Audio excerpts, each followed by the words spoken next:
Hello, कैसे हैं आप सभी? आई होप कि अच्छे होंगे और आपकी पढ़ाई शानदार चल रही होगी। तो आपका फिर से स्वागत है हमारे YouTube channel arts and science academy for CBSE पर। तो चलिए आज हम लोग स्टार्ट करेंगे जहाँ की पिछली क्लास में हम लोगों ने छोड़ा था। पिछली क्लास में हमने कहा था, पिछली वीडियो में आपसे कहा था कि हम लोग नेक्स्ट डे पढ़ेंगे कंजर्वेशन ऑफ रिसोर्सेज। तो सबसे पहले यहाँ समझ लेते हैं कि हम लोग चैप्टर जो पढ़ रहे हैं वो ज्योग्राफी का चैप्टर फर्स्ट चैप्टर है रिसोर्सेज एंड डेवलपमेंट। और यहाँ हम लोग एनसीईआरटी को लाइन बाय लाइन फॉलो कर रहे हैं, बहुत अच्छे तरीके से चीज़ों को समझते हुए आगे चल रहे हैं। तो चलिए हम लोग बढ़ते हैं आज अपने टॉपिक पे, और वो टॉपिक क्या है हमारा? Conservation of resources. चलिए समझने का प्रयास करते हैं। Resources, conservation of resources. Resources are vital for any development activity. हमारे पास जो रिसोर्सेज हैं किसी भी डेवलपमेंट एक्टिविटी के लिए, किसी भी प्रकार के डेवलपमेंट के लिए किस चीज़ की आवश्यकता है? That is required for resource. Resource की अवेलेबिलिटी बहुत ही ज़्यादा जरूरी है। But irrational consumption and over utilization of resources may lead to the socio economic and environmental problems. अब यहाँ ध्यान देने वाली बात यह है कि जब हम लोग ओवर एक्सप्लॉयटेशन करते हैं, किसी भी चीज़ों का ओवर एक्सप्लॉयटेशन करते हैं, तो फिर वो क्या करता है? इरेस्पेक्टिव कंजप्शन कह सकते हैं उसे। बिना प्लान्ड वे में जब हम लोग चीज़ों को यूटिलाइज करते हैं, ओवर यूटिलाइजेशन जब होता है, तो that cause the socio economic and environmental problem. और ये फिर क्या क्रिएट करता है? Socio economic. सोशियो इकोनॉमिक का मतलब क्या? सामाजिक और आर्थिक रूप से सामाजिक आर्थिक परेशानियों को क्रिएट करता है, और साथ ही साथ इन्वायरमेंटल कई प्रकार की पर्यावरण से जुड़े समस्याओं को क्रिएट करता है, जैसे कि pollution, global warming, excess of drought, climate change. इन सब चीज़ों को प्रमोट करने का काम करता है over exploitation of resources. To overcome this problems, resources conservation at various level is important. और इन सब को देखते हुए, इन सब प्रॉब्लम्स को समझते हुए, conservation at various level, resources का जो कंजर्वेशन है वो अलग अलग लेवल पर वो बहुत ज़्यादा इंपॉर्टेंट है। This had been the main concern of the leaders and thinkers in the past. और यही कंसर्न, यही समस्या जो है, यही इसी बात की चिंता पुराने पहले के लीडर्स, नेताओं और थिंकर्स, विचारकों, पास्ट में इन सब चीज़ों से रिलेटेड परेशानी, सोच, विचार क्या हुई है? उन सबों की रही है। फॉर एग्जाम्पल गांधी जी ने कहा था, for example Gandhi ji was very apt in the voicing the concern about the resources. Gandhi ji के जो अपने विचार थे रिसोर्सेज को लेकर, वो विचार ये थे, उनके जो विचार थे कि देयर इज इनफ, हमारे पास पर्याप्त है। There is enough for everybody, सबों के लिए पर्याप्त है। एंड नॉट फॉर एनीबडी, एक मिनट यहां से फिर से समझ लेते हैं। There is enough, there is enough for everybody need, there is enough for everybody need and not for anybody, not for anybody grid.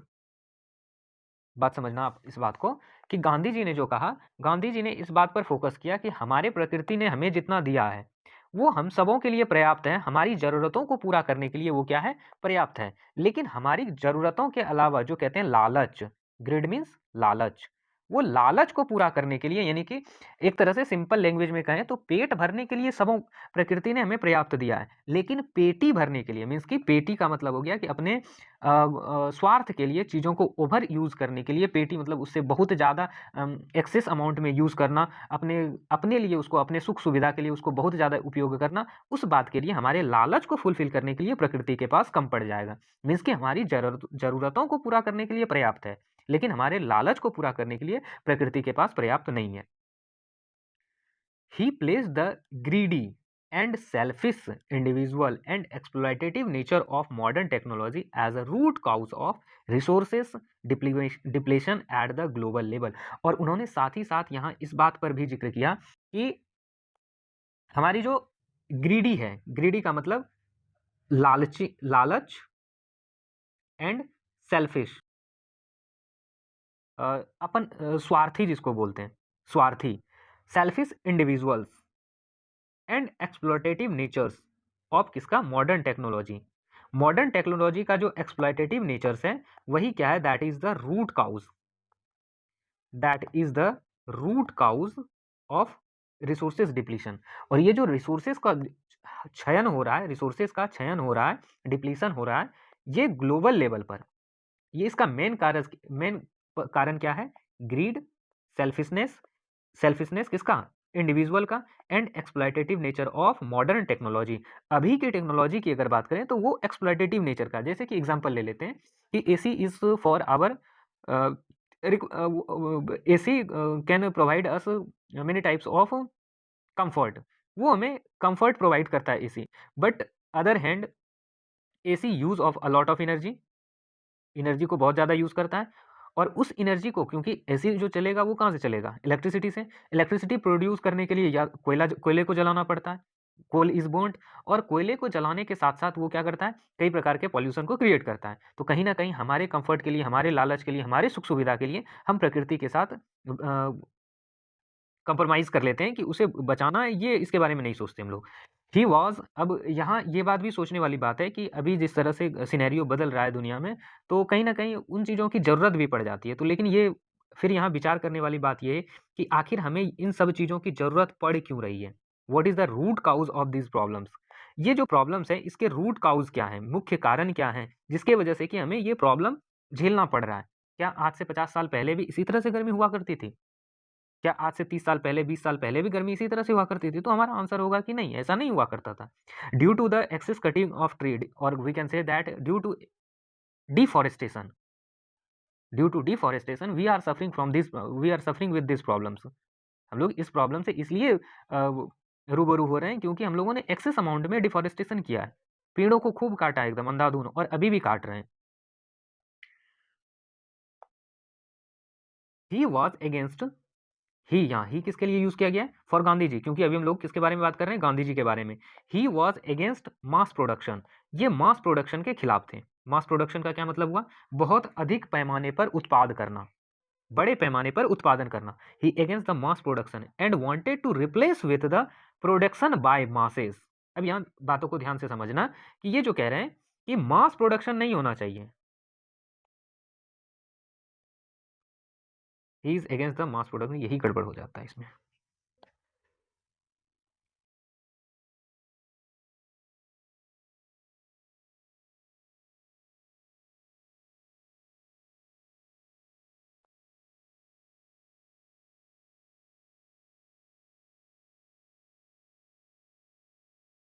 He is against the mass production, अब यहाँ ध्यान से देखना आप, ये मास प्रोडक्शन के क्या थे? अगेंस्ट थे, but wanted to produced by masses, against the mass production but wanted to produced by masses. इसका मतलब क्या हुआ कि एक ही पर्सन ढेर सारा उत्पाद करे, उससे बढ़िया है कि सब मिलकर थोड़ा थोड़ा उत्पाद करें। फिर से समझो बात को, जैसे कि एक पर्सन ने क्या किया, फैक्ट्री, पर्सन ए ने फैक्ट्री स्टैब्लिश किया, पर्सन ए ने फैक्ट्री फैक्ट्री स्टैब्लिश किया, और यही इसने सबों के लिए, पर्सन बी, सी, डी, ई, सब के लिए क्या किया? प्रोडक्शन कर दिया। एफ, जितने भी लोग हैं जी, सब के लिए प्रोडक्शन किसने कर दिया? पर्सन ए ने। मीन्स कि इसे मास प्रोडक्शन करना पड़ा, बड़े पैमाने पर प्रोडक्शन करना पड़ा। बट गांधी जी क्या कहते थे कि नहीं नहीं, ये एक सिर्फ प्रोडक्शन ना करें, एफ अपने लिए प्रोडक्शन कर लो, बी अपने लिए कर लो, सी अपने लिए कर लो, डी अपने लिए कर लो, ई पर्सन अपने लिए, और जी पर्सन अपने लिए। मीन्स कि जो पर्सन है वो अपने सुविधा के लिए जो भी चीजें उसे जरूरत है वो खुद ही प्रोड्यूस कर लो, खुद ही बना लो, ठीक है। बट ये अभी के ग्लोबलाइज्ड दुनिया में अभी ये बात तर्कसंगत नहीं लगता है। अब यहाँ कभी कभी ये सोचने पर विचार करना पड़ता है, ये सोचना पड़ता है कि क्या एक ही पर्सन सारा काम कर सकता है क्या? अब I am working as a teacher, जैसे कि मैं अपना एग्जांपल ले लेता हूँ कि I am working as a teacher, मैं एक शिक्षक के रूप में काम करता हूँ। मैं अगर चाहूँ कि नहीं, नाई का भी काम मैं ही कर लूँ, टेलर का, दर्जी का भी काम मैं ही कर लूँ, किसान का भी काम मैं ही कर लूँ, ड्राइवर का भी काम मैं ही कर लूँ, तो क्या वो पॉसिबल हो पाएगा? तो वो पॉसिबल है नहीं। तो चीज़ों को क्या होता है, लोग एक दूसरे से बांट कर करते हैं। लेकिन फिर भी गांधी जी की जो विचारधारा थी वो थोड़े अलग केस में, अलग सिनेरियो में उनका ये मानना था कि जितने भी चीज़ें हैं वो मास के द्वारा प्रोड्यूस होना चाहिए, मतलब लोगों के द्वारा प्रोड्यूस होना चाहिए, ना कि एक ही पर्सन के हाथ में वो सारे पावर कंसंट्रेट हो जाना चाहिए। सभी पावर्स एक ही पर्सन के हाथ में कंसंट्रेट हो, ऐसा नहीं होना चाहिए, ये गांधी जी का मानना था। अब उसके बाद चलते हैं आगे। एट द इंटरनेशनल लेवल, अंतर्राष्ट्रीय स्तर पर at the international level, the Club of Rome advocated resource conservation for the first time in the same systematic way in 1968. जैसे कि 1968 में रिसोर्स ये क्लब ऑफ रोम ने एडवोकेट किया था कि नहीं, रिसोर्स का यूटिलाइजेशन होना चाहिए बेहतरीन तरीके से 1968 में। ठीक सब्सिक्वेंटली उसी बेसिस पर इन 1974 Gandhian philosophy In 1974, Gandhian philosophy was once again presented by the such a Gandhian philosophy presented by the Sumakar। ये जो सुमाकर साहब थे, इन्होंने भी गांधीयन फिलॉसफी से रिलेटेड कुछ बातें कही, किसमें? अपने बुक में स्मॉल इज ब्यूटीफुल, मीन्स कि छोटा, कम जो है वो सुंदर है, कम जो है, छोटा जो है, स्मॉल जो है, स्मॉल इज ब्यूटीफुल, इनकी बुक का नाम है। जिन्होंने उसमें इस बात को एडवोकेट किया, गांधी जी के फिलॉसफी को उन्होंने बढ़ चढ़कर उसमें बताया, समझाया, एक्सप्लेन किया। ठीक उसी तरह से जैसे कि 1968 में क्लब ऑफ रोम ने जिस प्रकार से कंजर्वेशन ऑफ रिसोर्सेज को फर्स्ट टाइम एडवोकेट किया कि नहीं, जितनी भी रिसोर्सेज हैं अर्थ पर, जितने भी रिसोर्सेज हैं, उसकी वकालत की कि नहीं, इसे कंजर्व किया जाना चाहिए, क्योंकि अगर उसे कंजर्व ना किया जाए, कंजर्व ना किया जाए, तो फिर क्या होगा, वो रिसोर्सेज धीरे धीरे that resources will be ended on the earth, वो धीरे धीरे पृथ्वी से खत्म हो जाएगा, और जो ही खत्म होगा a lot of problems were created will be created, और वो खत्म होने के साथ ही साथ कई सारी परेशानियों को जन्म देना शुरू कर देगा, प्रारंभ कर देगा। The seminal contribution when the respect to the resources conservation at the global level was made by the Brundtland commission report. और ठीक इसी तरह से रिसोर्सेस को कंजर्व करने के लिए ग्लोबल लेवल पर किसका एस्टैब्लिशमेंट हुआ, उसके रिपोर्ट का किसका हवाला दिया गया? ब्रंडट लैंड कमीशन। इन्होंने एक रिपोर्ट पब्लिश किया था, किस मायने में लेकर? इन 1987 में। और वो जो रिपोर्ट था, that report was related to the resources conservation, resource के कंजर्वेशन को लेकर ब्रंडट लैंड कमीशन ने वो रिपोर्ट पब्लिश किया। कब? 1987 में। This report introduced the concept of the sustainable development. तो आपसे कभी अगर ऑब्जेक्टिव में क्वेश्चन पूछ लिया जाए कि सस्टेनेबल डेवलपमेंट को किसने, कहां पर इंट्रोड्यूस किया गया था, तो that report was the Brundtland commission report in 1987। 1987 ने ब्रंडट लैंड कमीशन के द्वारा जो रिपोर्ट पब्लिश किया, उसमें सस्टेनेबल डेवलपमेंट की बात की गई। और इसी से रिलेटेड यही sustainable development goal SDG, SDG के बारे में इससे पहले भी हम लोगों ने बात किया था कि ये इसी SDG को यूएन ने, फिर यूनाइटेड नेशन ने अडॉप्ट किया। और इसी SDG गोल को लेकर अपनी कंट्रीज में, मीन्स कि अपने, सिर्फ ये अपने कंट्रीज में नहीं, दुनिया के कई देशों में इस SDG गोल को अचीव करने के लिए कई सारे कार्य किए जा रहे हैं। जैसे कि आपको एक एग्जांपल देते हैं, clean energy, clean water, for clean water, clean water को, शुद्ध पानी, सही पानी पीने के लिए सभी नागरिकों को मिले, उसके लिए अपने देश में, भारत में एक प्रोग्राम चलाया गया, हर घर नल, हर घर नल से, हर घर नल से जल, एक प्रोग्राम ये चलाया गया। उसके बाद ओपन डेफिकेशन से फ्री करने के लिए हर घर toilet, toilet in every houses, इसको लेकर स्वच्छ भारत मिशन चलाया गया। यहाँ हर घर में टॉयलेट, इसका शुरुआत किया गया।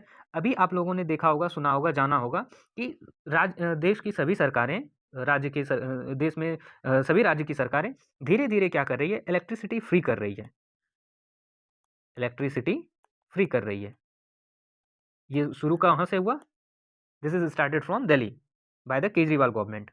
केजरीवाल सरकार के दौरान, यानी आम आदमी पार्टी की सरकार के दौरान ये चीज़ें क्या हुई। इन सब चीज़ों से रिलेटेड बातें आपको पॉलिटिकल साइंस में, इसके सिविक्स के क्लास में कई सारी बातें बताई गई होगी। तो ये बातें वहाँ से स्टार्ट हुई, और उसके बाद अब धीरे धीरे सभी राज्य की सरकारें क्या कर रही है, फ्री इलेक्ट्रिसिटी प्रोवाइड करने का काम कर रहा है। तो क्यों अचानक ऐसा, कौन सा उन लोगों को सरकार को कौन सा दिव्य ज्ञान आ गया कि नहीं, इलेक्ट्रिसिटी फ्री कर देना चाहिए, हर घर में जल देना चाहिए, शौचालय, टॉयलेट बनाने के लिए लोगों को वो करना चाहिए, प्रोत्साहित करना चाहिए। क्यों, ऐसा कौन सा दिव्य ज्ञान आया? तो ये कोई दिव्य ज्ञान नहीं आया, ये SDG का गोल है, सस्टेनेबल डेवलपमेंट गोल है। ये बात समझ में आ रही है? SDG गोल के अंतर्गत ये सारी चीजें हो रही है। प्रत्येक व्यक्ति का बैंक अकाउंट हो, financially they will be free, वो फिनेंशियली फ्री हो सके, सबों का लाइफ का इंश्योरेंस हो, उसके लिए कई सारे प्रोग्राम चलाए जा रहे हैं। तो all are interlinked to each other, interconnected to each other, ये सभी चीजें जो है एसडीजी से जुड़े हुए हैं। तो चीजों को धीरे धीरे आप समझने का प्रयास करें और धीरे धीरे समझ भी जाएंगे। उसके बाद फिर आगे बढ़ते हैं। Sustainable development and advocated as the means of resources conservation, और साथ ही साथ सस्टेनेबल डेवलपमेंट गोल के साथ साथ उन्होंने क्या किया, रिसोर्सेज कंजर्वेशन पर भी जोर दिया, which the subsequently published in a book titled our common future. और ये जो रिपोर्ट था ब्रैंडेंटलैंड कमीशन की रिपोर्ट, ये एक बुक में पब्लिश किया गया कंपाइल करके, और उस बुक का क्या नाम था, आवर कॉमन फ्यूचर, हमारा आवर कॉमन फ्यूचर, ये बुक का नाम था। Another significant contribution was made on the Earth Summit, Rio de Janeiro, Brazil, 1992। Brazil में जो रियो डी जेनेरियो सबमिट हुआ था, यहीं पे तो एजेंडा 21 को अडॉप्ट किया गया था। एजेंडा 21 मीन्स के 21st सेंचुरी का एजेंडा। अभी हम लोगों ने इसके बारे में पढ़ा भी था, चलिए यहाँ दिखा देते हैं आपको, चलो देख लो,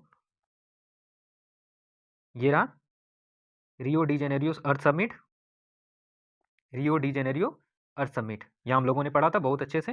अगर आपने नहीं देखा है तो हमें लगता है कि दूसरे वीडियो में होगा, पेज नंबर वाइज दिया हुआ है, आप अपने ज्योग्राफी के बुक में देख लें कि कौन सा पेज में है, ये पेज नंबर सेकंड में है I think, page number second का। और वहाँ आप जब जाएंगे तो प्लेलिस्ट बना हुआ है, उसमें टाइटल में लिखा हुआ है कि no this is from page number 2, page number 1। और इसी Rio de Janeiro, Rio de Janeiro summit 1992 में क्या पब्लिश किया गया था, एजेंडा, एजेंडा 21, ये एजेंडा 21 यही पब्लिश किया गया था। इसके बारे में हम लोग आगे फिर कभी अगर जरूरत पड़ेगा तो फिर पढ़ लेंगे, और अगर नहीं आपने पढ़ा है तो यहाँ से आप देख सकते हैं एक बार।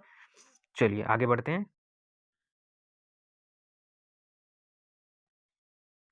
फिर लैंड रिसोर्सेज, अब लैंड को एक रिसोर्सेज के रूप में कंसिडर किया जाता है, ये बिल्कुल सही है कि लैंड के बिना हम लोग क्या, हमारी लाइफ पॉसिबल है क्या, लैंड के बिना there is no possibilities of life. और अगर लैंड के बिना क्यों पॉसिबल नहीं है, इस बात को भी समझ लेते हैं कि क्यों पॉसिबल नहीं हो सकता लैंड के बिना। अगर लैंड नहीं रहेगा तो हम लोग रहेंगे कहाँ, सबसे पहली बात ये कि हम लोग कहाँ रहेंगे, अगर लैंड ना हो तो वेयर वी विल लिव, हम लोग कहाँ रहेंगे, पहली बात तो ये हो गया। दूसरी बात कि हम लोग खेती कहाँ करेंगे, अगर कहीं रह भी लिए हवा में तो खेती कहाँ करेंगे, तो क्या हवा में खेती करेंगे, पहले तो रहना हवा में पॉसिबल नहीं है। उसके बाद खेती कहाँ करेंगे, और सब चीज़ें कहाँ होगी, तो पहले इसको समझ लेते हैं कि क्या दिया हुआ है बुक में, उसके अकॉर्डिंग फिर हम लोग इसकी चर्चा करेंगे। वी लिव ऑन लैंड, सबसे पहली बात तो ये कह रहा है कि क्या होता है लैंड पर, वी लिव, हम लोग रहते हैं। We perform our economic activities, जितनी भी इकोनॉमिक एक्टिविटीज हैं वो हम लोग क्या करते हैं, इसी पृथ्वी पर परफॉर्म करते हैं, इसी पृथ्वी पर करते हैं। And we use it in different ways, और हम लोग इसे अलग अलग तरीके से यूज करते हैं। दस land is natural resources of the utmost importance, ये नेचुरल रिसोर्सेज हैं, और इस तरह से कहा जाए तो one of the most important, और या ये भी कह सकते हैं कि सबसे ज़्यादा इम्पोर्टेंट रिसोर्सेज हैं। ठीक, अगर लैंड ना रहे तो फिर खेती कहाँ करेंगे, रहेंगे कहाँ, पानी कहाँ से निकालेंगे, बिल्डिंग कहाँ बनाएंगे, कार कहाँ चलाएंगे, गाड़ी कहाँ चलाएंगे, ट्रेन कहाँ दौड़ाएंगे, ये सभी चीज़ें, मिनरल्स कहाँ से निकालेंगे, और मिनरल्स नहीं होगा तो अपनी ज़रूरत के लिए इक्विपमेंट कैसे तैयार करेंगे, तो वो सभी चीज़ें जो है वो किससे रिलेटेड है, बेस्ड ऑन लैंड। अब लैंड से वो जुड़ी हुई बातें हैं। दस लैंड इज दस लैंड इज नेचुरल रिसोर्सेज, और ये जो पृथ्वी भूमि है ये क्या है, नेचुरल प्राकृतिक रिसोर्सेज है of the order most importance, सबसे ज्यादा इंपॉर्टेंस के साथ। The supports it supports natural vegetation, vegetation, wild life, human life, economic activities, transport and the communication system, जितनी भी चीजें हैं पृथ्वी पर। अब इसे आप ध्यान से देखो, what is support, is it support vegetation, कई प्रकार के जीव जंतु प्राणी पेड़ पौधे वो उगते हैं, वाइल्ड लाइफ जानवर, ह्यूमन लाइफ मानव जीवन, इकोनॉमिक एक्टिविटी, इकोनॉमिक एक्टिविटी का क्या मतलब हुआ, आर्थिक क्रियाएं, ट्रांसपोर्ट एंड कम्युनिकेशन, जितना भी ट्रांसपोर्ट और कम्युनिकेशन सिस्टम है, संचार के जितने भी साधन हैं उसको कहाँ स्टैब्लिश किया हुआ है, अर्थ पर। How ever land is assessed of the finite magnitudes, therefore it is the transport to important to use the important to use the available land, एक minute, use the available land for various purposes with careful planning. और ये जो है अर्थ बहुत ही ज़्यादा important resources है, तो इसलिए हमारी ये रिस्पॉन्सिबिलिटी बन जाती है कि इसे हम लोग क्या करें, बहुत ही केयरफुल तरीके से, बहुत ही बेहतरीन तरीके से यूटिलाइज करें विथ प्लानिंग। अब इसमें से कुछ ये ग्राफ दिया हुआ है, ये ग्राफ थोड़ा याद रखने की कोशिश करना आप। इसमें से सबसे ज़्यादा जो है वो प्लेन लैंड है, about plain land is about 43%। Now this is plain land, ये एरिया जो है प्लेन लैंड है। और उसके बाद 27% की बात करें दैट इज प्लेट्यूज, और उसके बाद 30% जो है वो क्या है, माउंटेन्स।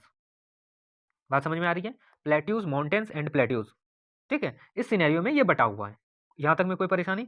तो ये सबसे ज़्यादा जो यूज होता है, now we are using this land, plain land. ये 43% जो है, जितने भी ह्यूमन सेटलमेंट है, जितने भी वाइल्ड लाइफ सेटलमेंट है, सभी कहाँ हैं, इस प्लेन लैंड पर। इसी प्लेन लैंड पर यही एरिया जो है, ये वाला पोर्शन 43%, इसी पर फॉरेस्ट भी होना है। इसी पर क्या होगा, forest, human settlement, human settlement, उसके बाद इकोनॉमिक एक्टिविटी, इकोनॉमिक एक्टिविटी, साथ ही साथ ट्रांसपोर्टेशन, ह्यूमन इकोनॉमिक एक्टिविटी में ट्रांसपोर्टेशन को कंसीडर कर सकते हैं। और भी जितनी भी चीज़ें हैं वो सभी किस पे होना है, इसी रीजन पर। बात समझ में आ रही है आपको? उसके बाद जब आगे बढ़ेंगे तो फिर माउंटेन्स, इसके भी कुछ यूज हैं, हम लोग आगे देख लेते हैं कि क्या यूज है इसके। India has land under India has land under variety of relief features, namely mountains, plateaus, plains and island. और इंडिया के पास जो लैंड है उसमें अलग अलग प्रकार की भूमि है। अलग अलग प्रकार की भूमि क्या है, कुछ माउंटेन्स हैं, पहाड़ पर्वत हैं, प्लेट्यूज पठार हैं, प्लेन्स हैं, समतल जमीन है, प्लेन्स जिसको बोलते हैं मैदानी भाग, एंड आइसलैंड। कुछ जो है आइसलैंड है, जैसे कि अंडमान निकोबार, लक्षद्वीप, ये क्या है, आइसलैंड है। फिर आगे चलते हैं, तो about 43% of land area are plain. इसमें से अगर बात करें तो 43% जो है वो क्या है, हमारे पास प्लेन लैंड है, which provide facility to agriculture. ये हमें क्या प्रोवाइड करता है, this provides facilitating us agriculture activities and industries. इसके साथ ही हम लोग जोड़ सकते हैं human settlement.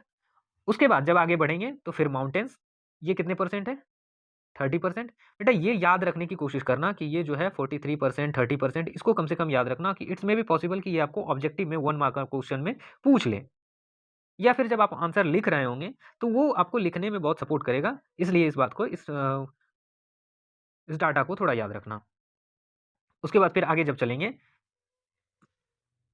Total surface area of country, हाँ, mountains are for 30% of total surface area of country. जितना भी टोटल सरफेस एरिया जो कंट्री का, देश का है, उसमें से 30% किसका है, माउंटेन का। And ensure the perennial flow of some rivers, provide the facility to tourism and the eco aspects.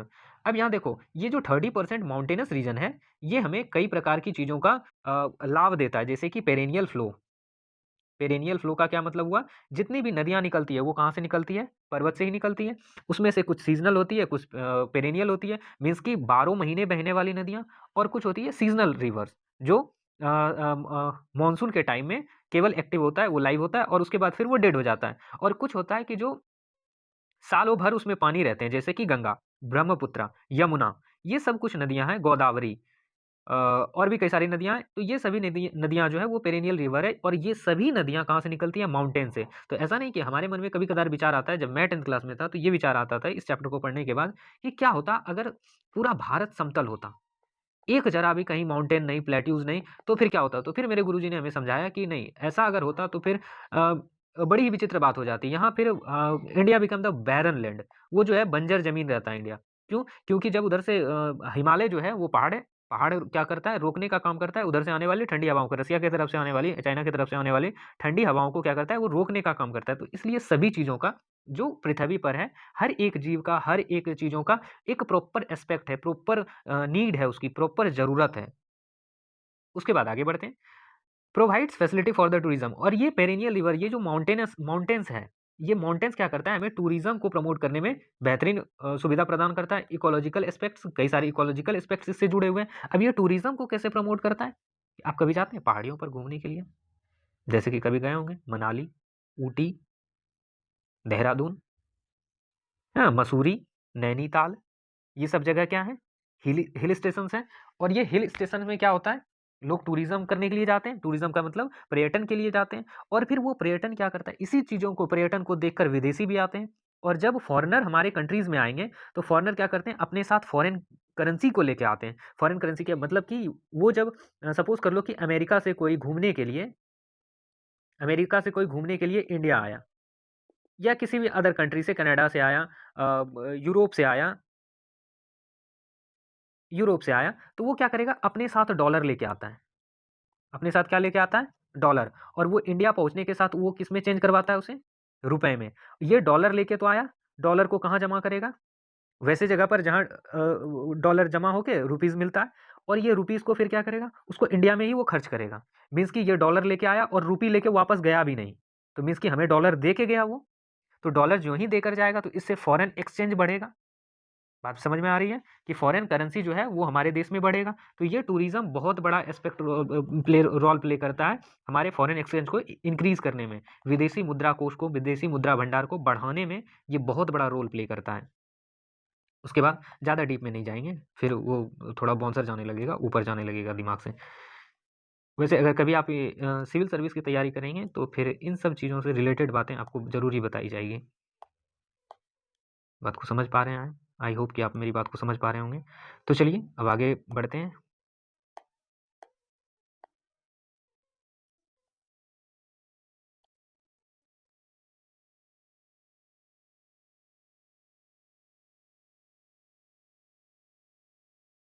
चलिए अब देखते हैं अबाउट अबाउट 27%, 27% के आसपास जो है कंट्री का, वो प्लेट्यू रीजन है। अब मन में आएगा कि सर पहाड़ तक तो समझ में आया, लेकिन ये प्लेट्यू अगर नहीं होता तब क्या होता?